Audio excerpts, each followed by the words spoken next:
한 번도 걸어가 보지 않은 길을 한 해 동안 걸어왔습니다.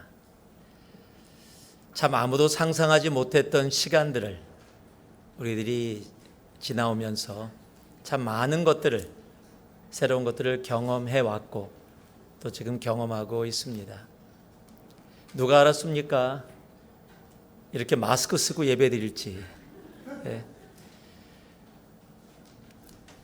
여기가 본당입니다. 우리 밖에서 예배 드리고 있어요, 지금. 이게 무슨 일입니까, 대체? 여기에 더 많은 사람들 올 수 있는데 사회적 거리두기 하라 그래서 지금 사회적 거리두기 하면서 이렇게 예배 드리고 있습니다. 이번 크리스마스는 어떻게 지내셨어요? 올해 유행했던 단어가 있습니다. 방콕 크리스마스라고. 태국의 방콕이 아니라 어디 가지도 못하고 방에서만 보냈던 크리스마스. 참 경험해보지 못한 많은 것들을 경험해 왔고 또 앞으로 얼마 동안 경험할지 우리는 알지 못하는 그런 시간에 있습니다. 그 와중에 안타까운 것은 한 기독 언론을 통해서 보니까요, 팬데믹이 시작하기 전에 교회를 그래도 나름대로 꾸준히 다녔던 성도들 중에 무려 20에서 25%가 교회 다니는 것을 멈췄다라는 사실입니다. 그 얘기는 온라인 예배든 오프라인 예배든 예배를 드리지 않고 있다라는 사실입니다. 한국에서는 얼마 전에요, 한국 유명한 TV 방송국에서 기독교에 대한 시사를 어떤 다큐멘터리를 만들어서 했는데 제가 잠시 봤는데요, 한국의 가나안 교회 설명까지 하더라고요. 안나가 교인들을 가나안 교회라고 설명한다고 설명까지 자세히 해주면서 무려 200만 명 이상이 한국의 가나안 교인이라고, 즉 예수를 믿는다고 얘기하는데 교회에 다니지 않고 교회에서 예배를 드리지 않는 사람이 무려 200만 명이 넘는다. 그것이 한국 기독교의 현실이다라고 이야기하더라고요. 적게는 800만 명, 많게는 1000만 명의 교인이라고 한다면 여러분 4분의 1이나 5분의 1 정도가 예수를 믿으면서도 교회를 다니지 않고 있는, 더 심하게 얘기하면 교회가 싫다라고 이야기하고 있는 그러한 모습이 지금의 한국 교회의 모습이라는 겁니다. 참 팬데믹에 힘들고 어려운 상황 가운데 오늘 말씀의 제목인데요, 여러분의 신앙은 안녕하십니까? 여러분 마스크 쓰고 예배 드리시면서 여러분의 신앙은 안녕하십니까? 예배당에 있지 않고 교회에 있지 않고 온라인으로 예배 드리시면서 여러분의 신앙은 안녕하십니까? 여러분 한 해를 마무리하는 이 시점에 우리가 우리의 신앙을 다시 한번 돌아볼 수 있는 그런 시간을 이 예배 가운데 가졌으면 좋겠습니다. 오늘 우리가 함께 봉독한 말씀이 그 유명한 엘리야에 대한 말씀입니다. 그런데 이 열왕기, 우리가 보통 엘리야를 생각하면 하늘에서 불을 내린 사람, 놀라운 하나님의 기적의 선지자로 생각하고 있습니다. 그런데 우리가 읽은 19장 짧은 1절에서 4절의 말씀만 봐도 우리가 알고 있는 그 엘리야의 모습이 아닙니다. 오늘 말씀하고 비교해서 본다면, 제목을 본다면 엘리야의 신앙이 전혀 안녕하다고 이야기하기 힘든 모습을 보여줍니다. 3절에 보니까요, 두려움에 사로잡혀 있습니다. 4절을 보니까요, 도망가서 나 죽여주세요라고 그렇게 외치는 그런 모습입니다. 대체 왜 이렇게 엘리야가 이러한 모습을 보이고 있을까요? 여러분, 우리의 신앙은 우리의 신앙에 뿌리를 두는 것이 중요합니다. 내가 내 신앙의 뿌리를 어디에 두느냐에 따라서 내 신앙의 그 건강이 나타나기 때문입니다. 우리의 신앙의 안녕을 위해서 내가 온전히 붙잡아야 할 것, 뿌리를 내려야 할 곳은 세상에 단 한 곳뿐입니다. 우리의 하나님, 예수 그리스도뿐입니다. 우리가 모르는 사이에 우리가 내려야 될 그 신앙의 뿌리를 주님이 아니라 다른 곳으로 잠시라도 이동하기 시작할 때 우리는 참으로 생각보다 쉽게 넘어질 수 있는 존재라는 겁니다. 여러분, 엘리야가 이러한 모습을 보일 수 있다면 이곳에 있는 저를 포함해 누구도 예외가 있을 수 없을 것입니다. 오늘 이 말씀을 통해서 정말 우리의 신앙이 어떤지를 다시 한번 돌아볼 수 있는 그런 시간이 우리들에게 있기를 소망합니다. 나는 과연 나의 신앙의 안녕을 위해 내가 어디에 나의 신앙의 뿌리를 내리고 있는지, 오늘 이 말씀이 한 해를 마무리하는 마지막 주, 우리들이 다시 한번 나의 신앙을 돌아보면서 한 해를 finish strong 하고 내년에 finish strong 하게 정말 호흡을 갖고 시작할 수 있는 우리가 됐으면 좋겠어요. 제가 제일 싫어하는 단어가 하나 있습니다. 용두사미. 용으로 시작했다가 뱀으로 마치는 게 용두사미입니다. 제가 용띠입니다. 그래서 저는 용두 용미를 좋아합니다. 용으로 시작했으면 용으로 마무리되어질 수 있도록, 정말 소망으로 시작한 한 해, 비록 팬데믹으로 우리들이 새로운 길을 걸어가고 있지만 정말 아름다운 마무리를 할 수 있는 우리가 되기 위해 우리의 신앙을 다시 한번 점검하고 돌아보고 한 해를 마무리하고 또 새해를 맞이할 수 있는 우리가 온전히 되기를 소망합니다. 1, 2절 말씀을 제가 다시 한번 여러분께 읽어드리겠습니다. 아합이 엘리야가 행한 모든 일과 그가 어떻게 모든 선지자를 칼로 죽였는지를 이세벨에게 말하니 이세벨이 사신을 엘리야에게 보내어 이르되 내가 내일 이맘때에는 반드시 내 생명을 저 사람들 중 한 사람의 생명과 같게 하리라. 그렇게 하지 아니하면 신들이 내게 벌 위에 벌을 내림이 마땅하니라 한지라. 여러분, 우리의 신앙을 지키기에 우리의 신앙의 뿌리를 두어야 할 것은 하나님뿐이라고 말씀을 드렸습니다.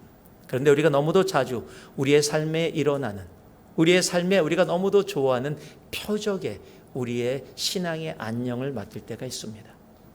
여러분, 표적이 아닙니다. 하나님입니다.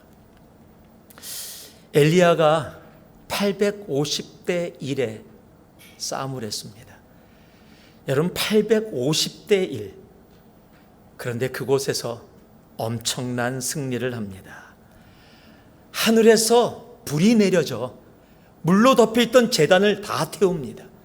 그리고 850명의 바알가스의 선지자들이 다 죽임을 당하게 되어집니다. 이제 거짓 선지자들이 다 사라졌습니다. 하나님의 놀라운 기적을 이 땅 가운데 보이셨습니다. 하나님을 부인하던 이스라엘 백성들도 그 모습을 지켜보았고, 심지어는 자신을 죽이려던 아합도 그 모습을 두 눈으로 똑똑하게 보았습니다. 3년 반 동안 내리지 않던 비가 엘리야의 기도로 비가 내려지는 기적의 역사도 아합도 이스라엘도 다 경험하게 되어졌습니다. 여러분, 이런 상황 속에 여러분이 있다라고 한번 생각해 보세요. 하나님의 놀라운 기적들이 내 삶 가운데 이루어지고, 내가 기도를 했더니 하늘문이 닫히고, 내가 기도했더니 하늘문이 열리고, 놀라운 기적의 역사들이 내 삶 속에 이루어진다면 여러분 아마 가슴 벅찰 겁니다. 뿌듯할 겁니다. 그리고 그런 상황 속에서 이제 이스라엘도 하나님 앞에 회개하고 돌아올 것이다. 아합도 이제는 선지자들을 더 이상 죽이지 못할 것이다 라고 기대하는 것은 너무도 당연한 모습일 겁니다. 왜요? 하나님의 놀라운 기적의 역사가, 표적들이 나를 통해 우리의 삶 속에서 나타났기 때문입니다. 그런데 그 모습을 아합이 보고 이세벨에게 이야기했다라고 1절은 얘기합니다. 아마 아합이 어떻게 얘기했을까요? 내가 보니까 하늘이 이렇고 850대 이래서 하나님 진짜 하나님이야. 글쎄요, 그렇게 얘기했을까요?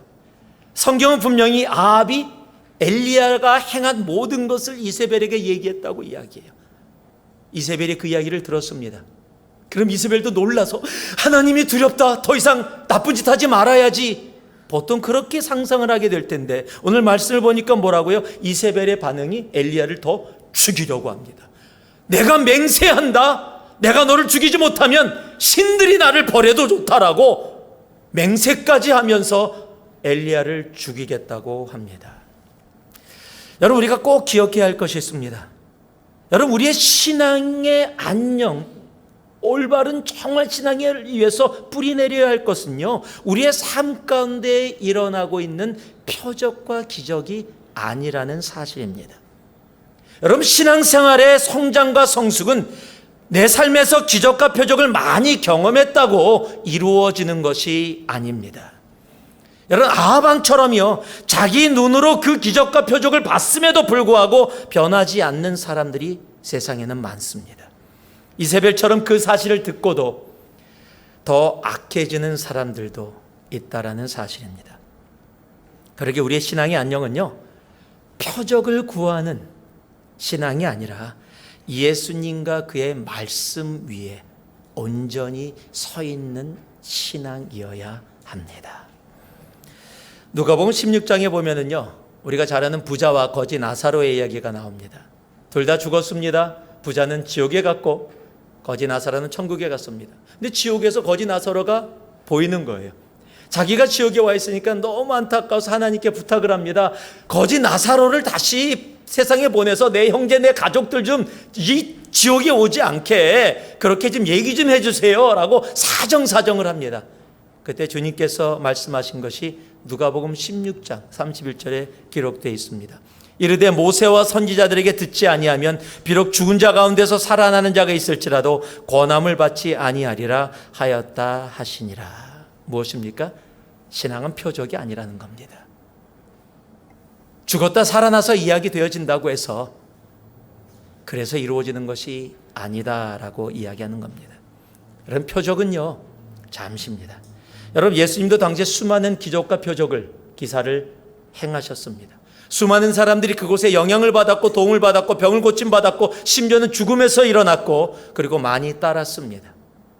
그러나 그 기적과 기사를 본 수많은 사람들이 또 동일하게 예수 그리스도를 십자가에 못 박았다라는 사실을 성경은 분명하게 이야기합니다. 그러게 성경은 우리에게 얘기합니다.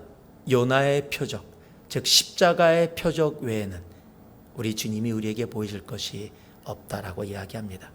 그것이 마태복음 12장 39절에 기록되어 있습니다. 예수께서 대답하여 이르시되 악하고 음란한 세대가 표적을 구하나 선지자 요나의 표적밖에는 보일 표적이 없느니라. 그런데도요, 사람들은 참 표적을 원해요. 기사를 원해요. 그런 것들을 찾아다닙니다. 여러분, 그것에 대한 경고가 있습니다. 마태복음 24장 24절을 보면은요, 거짓 그리스도들과 거짓 선지자들이 일어나 큰 표적과 기사를 보여 할 수만 있으면 택하신 자들도 미혹하리라. 여러분, 표적과 기사, 그것이 나의 신앙의 바탕이 되어진다면 우리는 자칫 잘못하면 유혹받아, 미혹받아 넘어질 수 있다라는 겁니다. 그럼 표적과 기사가 잘못된 겁니까? 아닙니다. 여러분, 하나님이 여러분의 병을 정말 기적처럼 여러분의 암을 고쳐주신다면 감사해야죠. 찬양해야죠.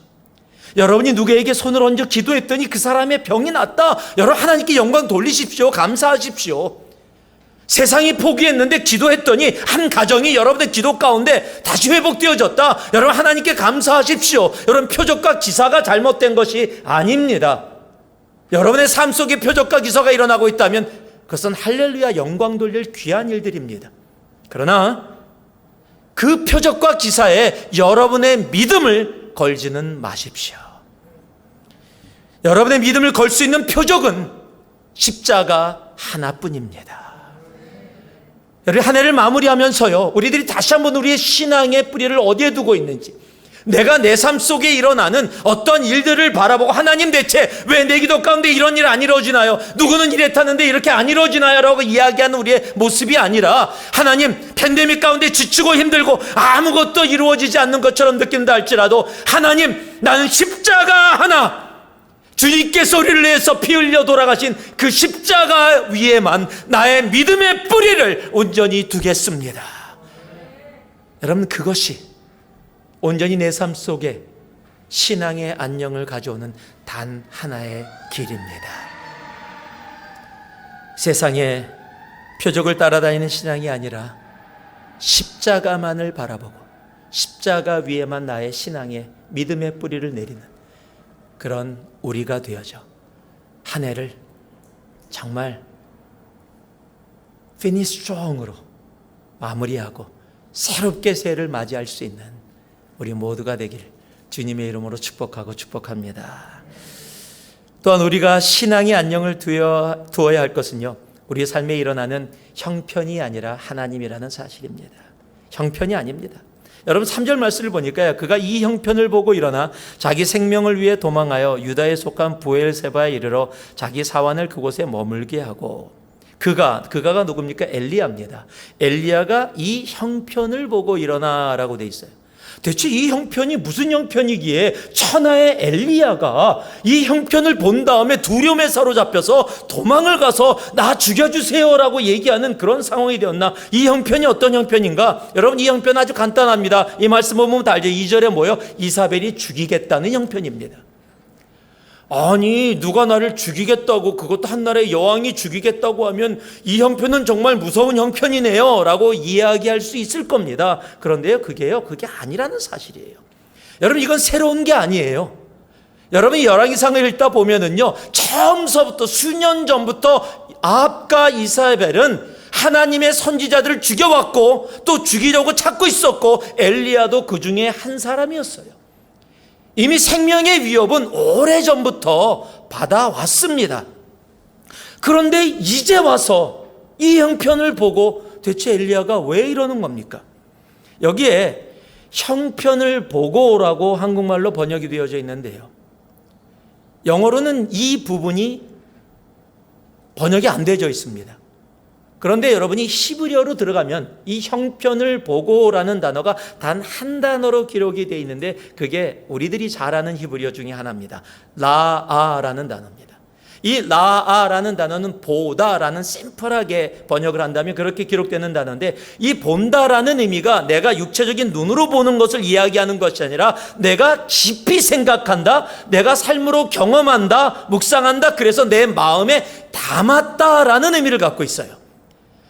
즉 형편을 내가 깊게 생각하는, 이사벨이 자신을 죽이겠다는 그 상황을 내가 깊게 생각하다 보니까 이게 거의 묵상이 되어지는 거예요.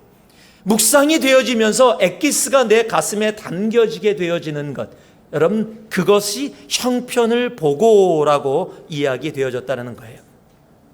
여러분, 그렇게 되자 같은 상황, 벌써 수년을 그렇게 살아와서 이겨왔던 상황인데, 똑같은 상황인데 지금의 상황은 나에게 다르게 다가오고 느껴지게 됐다는 겁니다. 여러분, 엘리야는요, 말씀드렸지만 그전에도 똑같은 상황, 똑같은 형편에 있었습니다. 그럼에도 불구하고 그는 달랐었어요. 열왕기상 17장 2절에서 3절을 보니까요, 여호와의 말씀이 엘리야에게 임하여 이르시되 너는 여기서 떠나 동쪽으로 가서 요단 앞 그릿 시냇가에 숨고. 왜 숨어야 돼요? 지금 아합과 이사벨이 죽이려고 하기 때문이에요. 그런데 지금 엘리야가 움직이는 동기가 있습니다. 무엇입니까? 여호와의 말씀입니다. 자신의 생명이 걸려 있음에도요, 엘리야는 움직이지 않았어요. 하나님의 말씀이 임했을 때 그 말씀에 따라서만 움직였습니다. 자신의 생명이 걸린 일인데도 불구하고 그는 하나님의 말씀 가운데 나아갔어요. 그리고 숨어있는 가운데요, 하나님이 또 명령을 하십니다. 동일한 왕상 17장 8절 9절에요.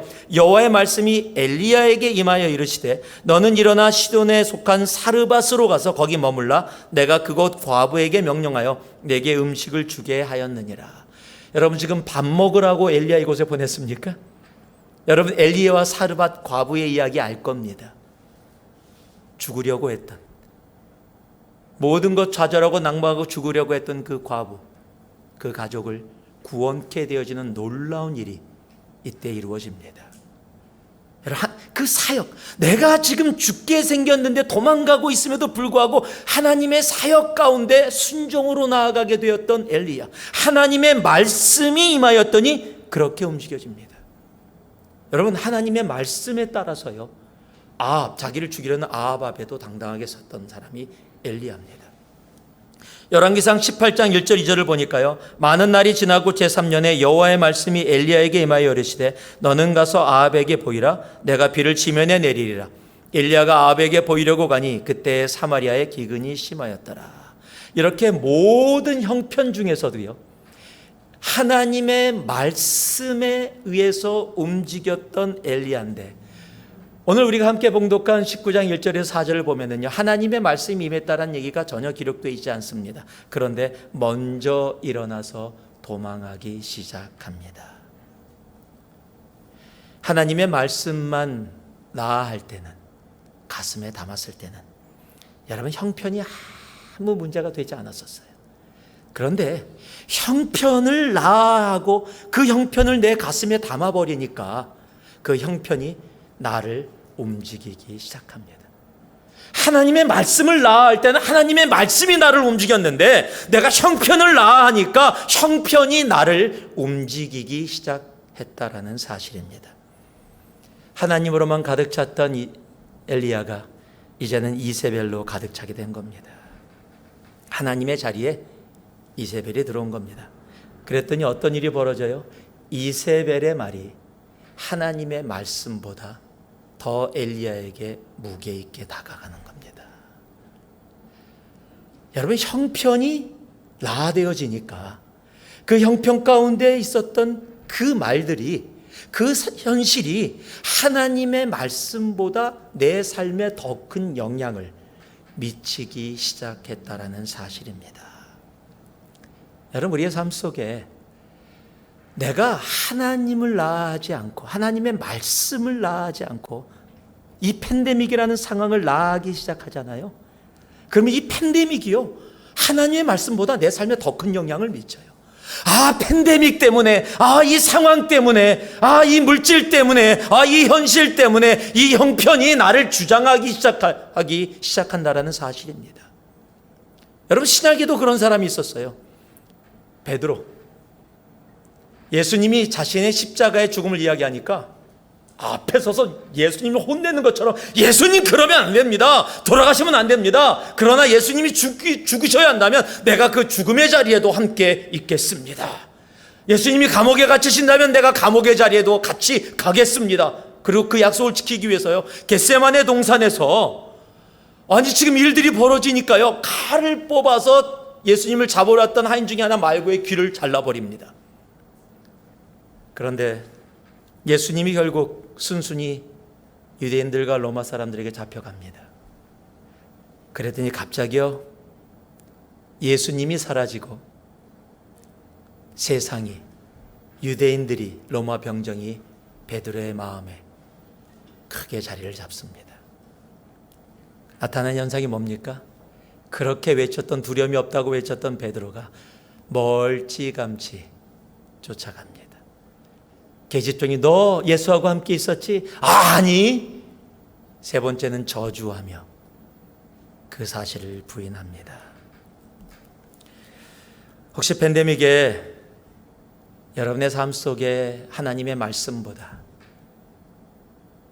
크게, 무겁게 다가오는 형편이 있으십니까?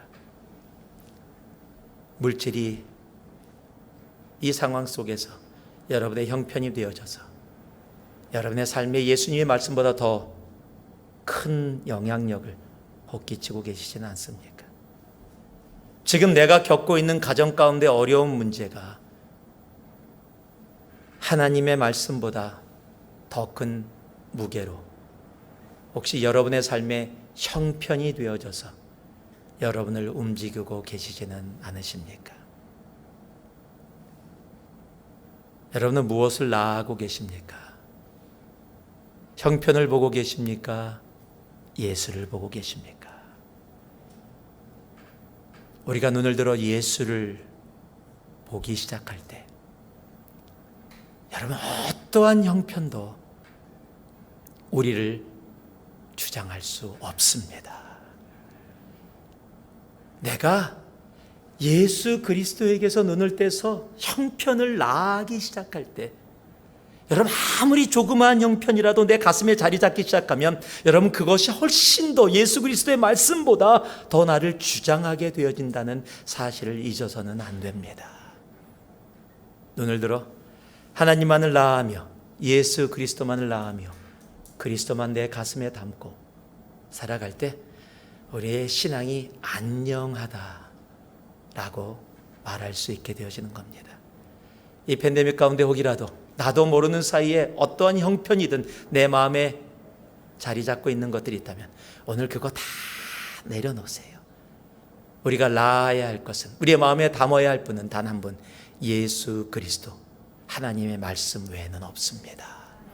그럴 때 우리의 신앙은 분명코 안녕할 것입니다.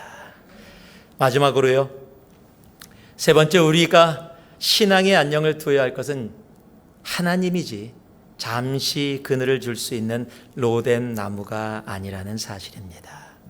우리 한번 4절 말씀은 한 목소리로 같이 한번 읽었으면 좋겠습니다. 함께 읽습니다. 시작. 자기 자신은 광야로 들어가 하루길쯤 가서 한 로뎀 나무 아래에 앉아서 자기가 죽기를 원하여 이르되 여호와여, 넉넉하오니 지금 내 생명을 거두시옵소서. 나는 내 조상들보다 낫지 못하나이다 하고. 여러분, 하나님으로 가득 찬 엘리야는 850대 1의 싸움에서도 두려움이 없었어요. 그의 기도는요, 하나님이 들으시고 하늘의 문을 닫아서 3년 반 동안 비가 내리지 않게 했던 능력의 기도였습니다.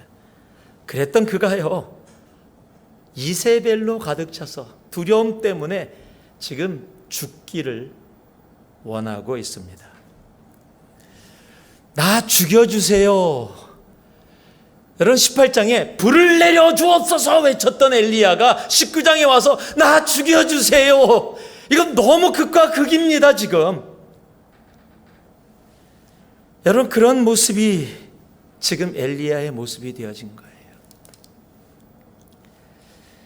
그의 말을 보니까요, 나는 못해, 나는 이제 할 수 없어, 나는 안 돼 라고 우리가 보통 알기 쉽게 표현할 수 있는 열등감이라는 것에 가득 찬 모습이 보여집니다. 여러분, 열등감이 들어가면은 나타나는, 열등감이 사로잡히면은 나타나는 그런 삶의 모습들이 있어요. 바로 동일한 열왕기상 19장 5절 6절 그 다음 두 절에 보면요, 하나님이 엘리야를 너무 사랑하셔서 돌봐주십니다.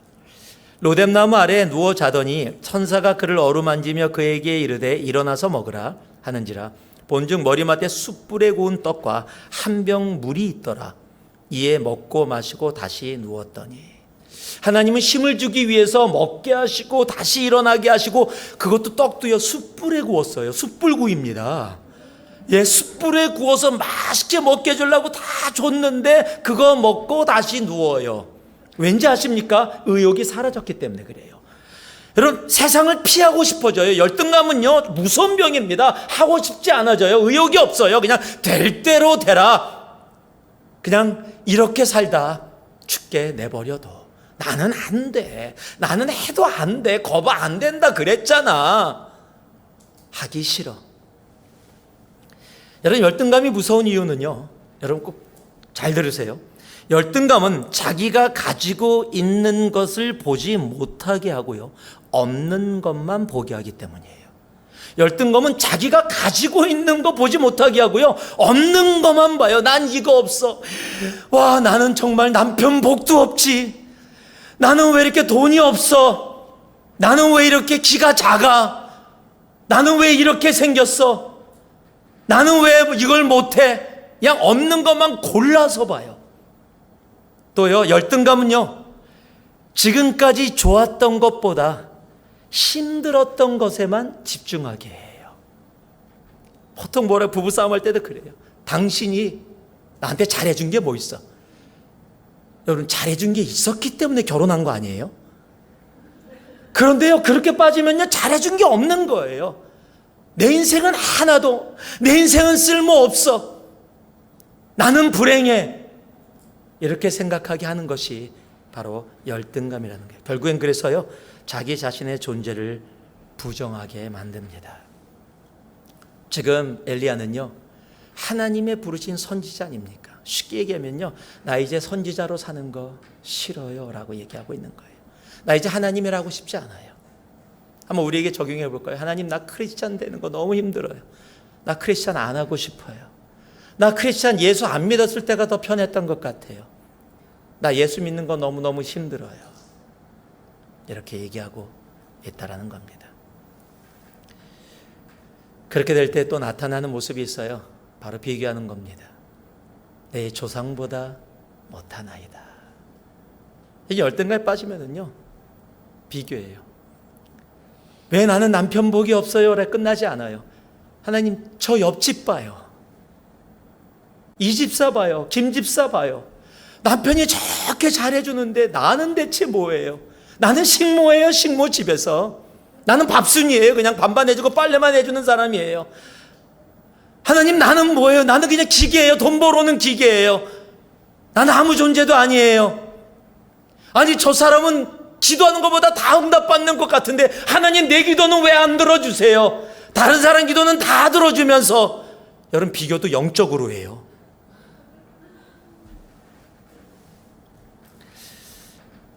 미국의 유명한 리더십 학자가 있습니다. 존 맥스웰이라는 목사입니다.